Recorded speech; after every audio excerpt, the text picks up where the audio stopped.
अध्याय 75। परिवार पुनः खजानों की गुफा में लौटता है।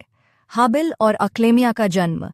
तब आदम ने एक भेंट अर्पण तैयार की और वह तथा हव्वा ने अपने बच्चों के लिए उसे वेदी ऑल्टर पर चढ़ाया जो उन्होंने प्रारंभ में बनाई थी।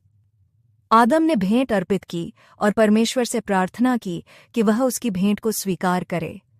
तब परमेश्वर ने आदम की भेंट स्वीकार की और स्वर्ग से एक प्रकाश भेजा जो उस भेंट पर चमक उठा। तब आदम और उसका पुत्र उस भेंट के निकट आए, पर हव्वा और उसकी बेटी पास नहीं गईं। इसके बाद आदम वेदी से नीचे उतरे और वे सब आनंदित हुए। जब बेटी 80 दिन की हो गई तब आदम ने एक और भेंट तैयार की और हव्वा व बच्चों को लेकर वेदी के पास गए। उसने भेंट अर्पित की और प्रभु से प्रार्थना की कि वह इसे स्वीकार करे। प्रभु ने आदम और हव्वा की भेंट स्वीकार की। तब वे सब मिलकर आनंदित हुए और पहाड़ से नीचे उतर आए। पर वे उस गुफा में नहीं लौटे जहां उनका जन्म हुआ था, बल्कि वे खजानों की गुफा केव ऑफ ट्रेजर्स में गए, ताकि बच्चे उसके चारों ओर घूम सकें और उन निशानियों टोकन्स से आशीर्वाद पा सकें जो बागरेदन से लाई गई थीं।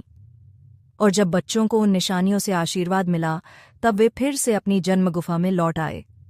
परंतु हव्वा की भेंट अर्पित करने से पहले आदम ने उसे नदी के जल के पास ले जाकर स्नान कराया, जहां उन्होंने पहले भी अपने आप को शुद्ध किया था।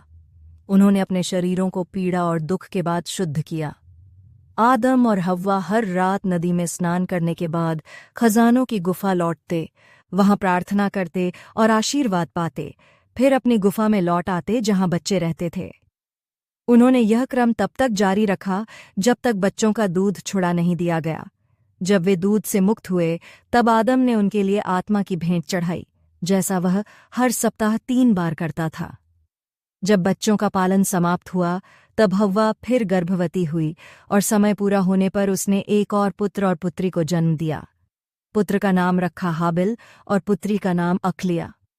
जब पुत्र के जन्म को 40 दिन हुए आदम ने उसके लिए भेंट चढ़ाई, और जब पुत्री के जन्म को 80 दिन हुए तब उसने उसके लिए भेंट चढ़ाई, जैसा उसने पहले कैन और लुलुआ के लिए किया था। फिर वे उन्हें खजानों की गुफा में ले गए जहां उन्हें आशीर्वाद मिला, और फिर वे अपनी गुफा में लौट आए जहां वे जन्मे थे। इसके बाद हव्वा ने और संतान को जन्म नहीं दिया।